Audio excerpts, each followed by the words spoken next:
Antes que nada quiero aclarar lo que pensaba antes de hacer esta teoría. Según yo, todos los conocimientos de Teach, y yo asumí que los obtuvo inmediatamente después de comer la fruta Yami Yami, pero por entonces yo pensaba que la fruta devoraba cosas como un agujero negro, pensé que absorbía información, pensé que todos los conocimientos de Teach estaban ligados exactamente a la fruta Yami Yami, pero con el pasar del tiempo fui cambiando de opinión y al final pensé que comer la fruta del diablo no daría todo ese conocimiento. Pero fue entonces cuando salió la madre de Teach en el manga en la parte de God Valley y su nombre es Eris. Investigué en ella en la mitología griega como Eris y en la mitología romana se le llama Discordia. Como mencioné anteriormente en el video del Reino Antiguo, ahí dije sobre el gen del insomnio romano y la vigilancia eterna, pero ahora que sabemos el nombre de Eris, replanteemos un poco las cosas. El mito más grande de Eris es haber lanzado la manzana que destruyó Troya desde adentro mediante los celos y la división. En One Piece, los secretos del siglo vacío que Eris le legó a Teach son una manzana dorada. Eris no entrenó a su hijo para ser un héroe liberador, lo entrenó para ser el catalizador del caos. Al darle el conocimiento prohibido,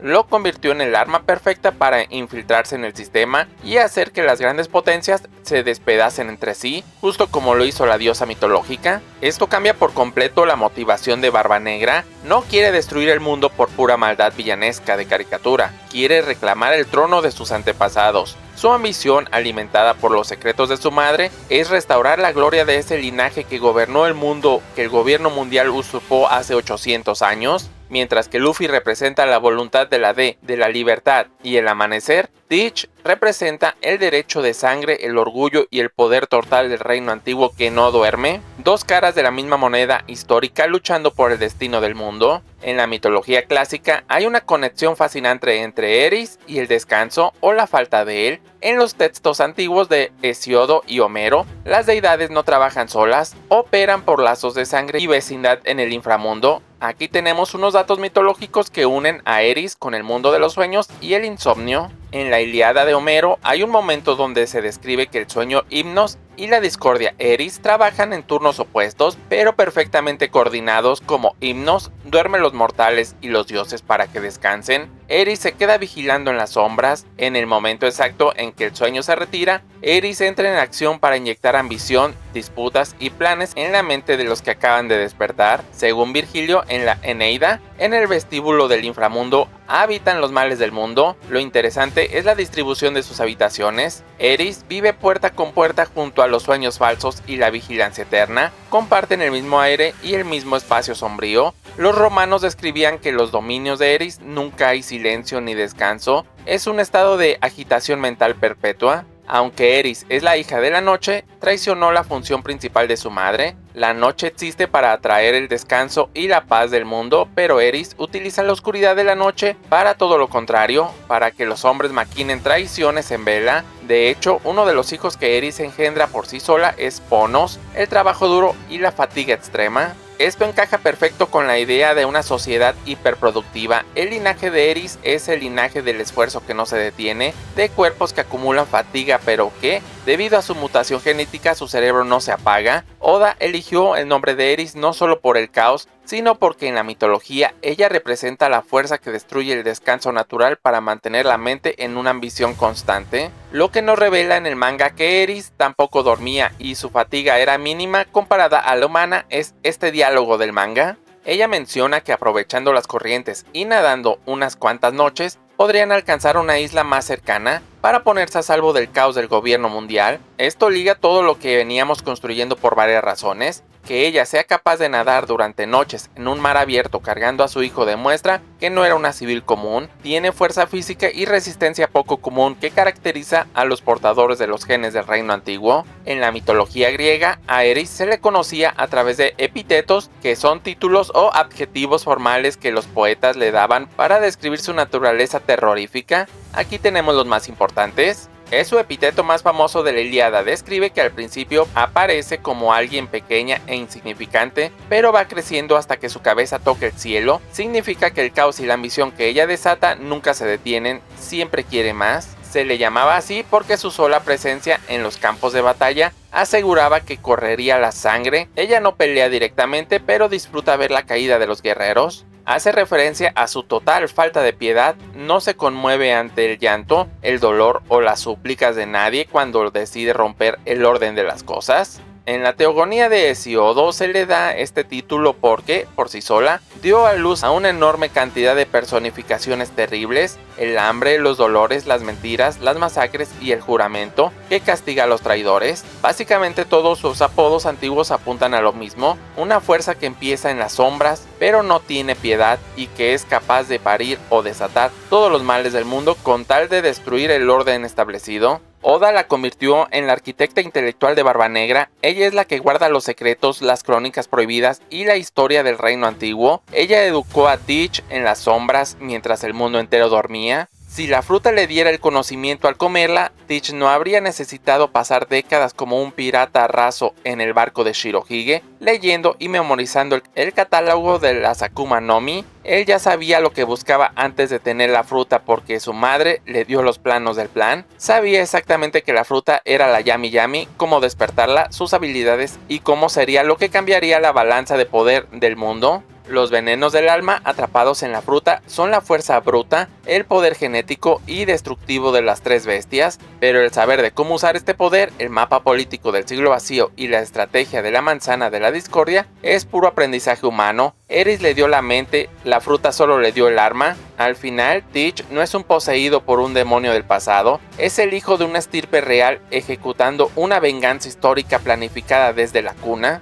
Por eso tienen que pensar todo esto de una forma más lógica. Es como si todos los ancestros de Teach, desde el primero hasta Teach, que es el último, ellos nunca dormían. Para pasar las noches se contaban noche tras noche tras noche tras noche, historias e historias e historias de ese siglo vacío, de cuando ellos eran un gran imperio, cuando ellos dominaban todo y cuando la tecnología era capaz de todo, cómo ellos fueron grandes en ese pequeño mundo. Al conectarlo de esta manera, la famosa escena de Marineford, donde taparon a Shirohige con una manta negra, deja de ser algo oculto y se convierte en una ejecución de un protocolo milenario del reino antiguo. Todo ese conocimiento prohibido vino directamente de las lecciones de Eris. Eris le enseñó que la gravedad de la oscuridad no solo absorbe materia física, sino también la energía espiritual y el deseo humano que da vida a las Akuma no Mi. Podría ser que el tener un linaje y ADN alterado, sus cuerpos modificados están diseñados para resistir la carga de múltiples frutas sin colapsar, o tal vez viene siendo algún otro secreto antiguo que le contó Eris del cual todavía no nos hemos enterado. Extraer la fruta del cuerpo de un fallecido antes de que reencarne en el ciclo natural del mundo es una técnica que Eris resguardó en secreto histórico.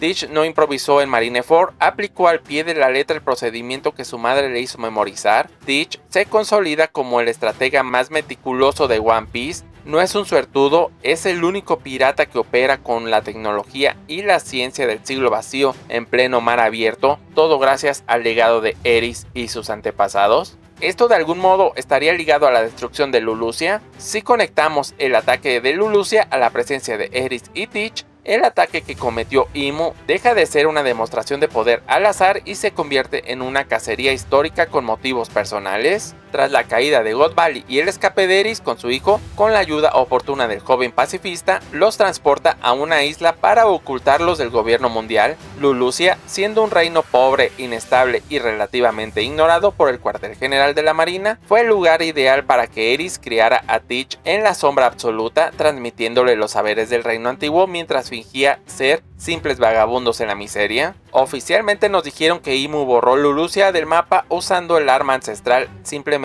porque estaba cerca, o para probar su poder tras la rebelión de Sabo. Pero en el trasfondo que yo propongo, el motivo real de Imu es el pánico. Imu descubrió, quizás tras los movimientos recientes de Barba Negra o la filtración de Sabo, que Lulusia fue la cuna donde se ocultó la estirpe de Eris. Para Imu, que el linaje de los antiguos esté en una isla significaba que todo el lugar estaba contaminado. Con el conocimiento prohibido del siglo vacío, fiel a su estilo implacable, prefirió erradicar la isla entera hasta los cimientos para asegurarse de borrar cualquier manuscrito, rastro o herencia que Eris hubiera dejado sembrada ahí. Para Barba Negra, la isla donde creció y donde su madre le enseñó los secretos, que fue destruida por el mismo poder tiránico que destruyó el reino antiguo hace 800 años, es la repetición de la historia, el gobierno mundial borrando el pasado con fuego. Eso justifica aún más la furia ciega de Teach para derrocar a Imo y reclamar el orden mundial. Tiene todo el sentido del mundo, de hecho, que el gobierno mundial supiera efectivamente quién era ella, y la gravedad de su linaje justifica por qué estaban tan obsesionados con cazarla. Si conectamos su origen en God Valley con la posterior destrucción de Lulusia, la historia de Eris cierra de forma magistral. En God Valley no solo se estaba jugando un torneo de caza de los Tenryubitos, se concentraron los secretos más oscuros del mundo. Si la familia de Eris pertenecía a ese reino antiguo, para el gobierno mundial ellos eran los criminales históricos más peligrosos del planeta. Tenían que ser exterminados en ese evento para que el conocimiento muriera con ellos. El hecho de que Eris lograra escapar con vida fue el peor fracaso de la marina y el Gorosei en esa isla. El gobierno mundial no borra cosas por capricho, borran lo que les da pánico. Sabían exactamente qué aspecto tenía Eris, qué secretos cargaba y qué significaba su estirpe durante décadas.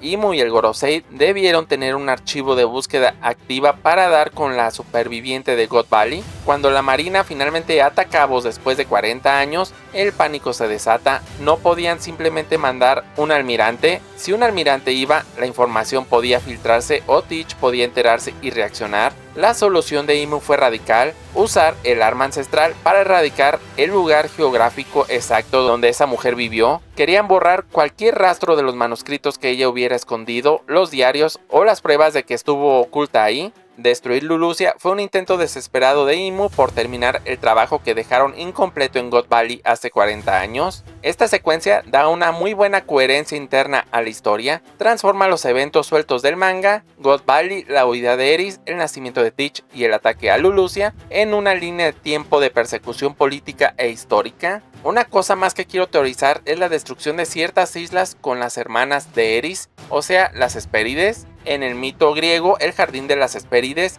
está custodiado por 3 o 4 hermanas, entre ellas Eagle, Hesperia y Eritia. La forma de conectar a Eritia con la Red Line se basa en pilares mitológicos reales. En la serie ya vimos la destrucción de 2 islas por parte del gobierno mundial. Eso nos deja con una tercera isla, hermana ninfa Hespéride. En la mitología, la isla de Eritia no era un lugar común, estaba situada en el extremo más occidental del mundo, justo donde el océano conocido termina y se unía con el gran río que rodeaba la Tierra. Era considerado una frontera absoluta, un muro que dividía el mundo de los vivos de lo desconocido. La Red Line funciona exactamente como esa frontera absoluta, es el muro infranqueable que divide el mundo en 4 mares y corta la Grand Line a la mitad. Mary Joyce está en la cima controlando esa frontera del mundo. El mito más famoso que ocurre en la isla Eritia involucra a Hércules en su 10º trabajo. En Eritia vivía Geryon, un monstruo gigante de 3 cuerpos que tenía un rebaño de vacas rojas sagradas. Geryon, que sería Imu, él vive en lo alto de Eritia, custodiando sus riquezas, protegido por el perro de 2 cabezas, Ortros, y un pastor llamado Eurytion. Mary Joyce está en la cima de la Red Line, donde deciden los Tenryubitos, el ganado de Imu y el Gorosei. Ellos custodian las riquezas del mundo entero desde su fortaleza inalcanzable. Además, para llegar a Eritia, Hércules tuvo que romper una montaña y colocar las famosas columnas de Hércules. Si juntamos los 3 puntos, el mapa mitológico queda de una forma más o menos así: Hesperia, que es la isla de Brook, o sea, la isla Hesperie; Eagle, que es referente a la luz, que sería más o menos Lulusia; y Eritia, que sería la de la Tierra Roja, y que el único de Tierra Roja en One Piece, tal vez la Red Line. Y si pones a Geryon y a una Asura frente a frente, te das cuenta de que son la misma idea arquetípica, solo que nacida en 2 culturas diferentes, Grecia y la India. Si analizamos los puntos en común, la analogía es la siguiente: Geryon en los textos griegos más antiguos es descrito como un gigante que tiene 3 cabezas, 3 torsos, 6 brazos y 6 piernas, todos unidos por la cintura. Y el Asura en la iconografía budista e hinduista, los Asuras son representados exactamente igual: seres gigantescos con múltiples caras y múltiples brazos para portar armas divinas. Ambos pertenecen a una estirpe de titanes o seres primordiales que rivalizan con los dioses de sus respectivas mitologías. Geryon es el hijo de Chrysaor y de una Oceánide. Su fuerza era tan descomunal que se requirió al mismísimo Hércules para poder derrotarlo. Los Asuras son semidioses o titanes conocidos por su fuerza bruta, destructiva y su constante guerra contra los Devas. La conexión que estamos haciendo de Mary Joyce con Erythia no es solo de nombre, es que la ciudad está asentada sobre la Red Line. En la mitología, Erythia es la personificación de la Tierra Roja en el fin del mundo. Mary Joyce es simplemente el castillo construido encima de esa Erythia, la Tierra Roja, y así, con mi teoría, después de ver la destrucción de Hesperia en el manga y en el anime de One Piece,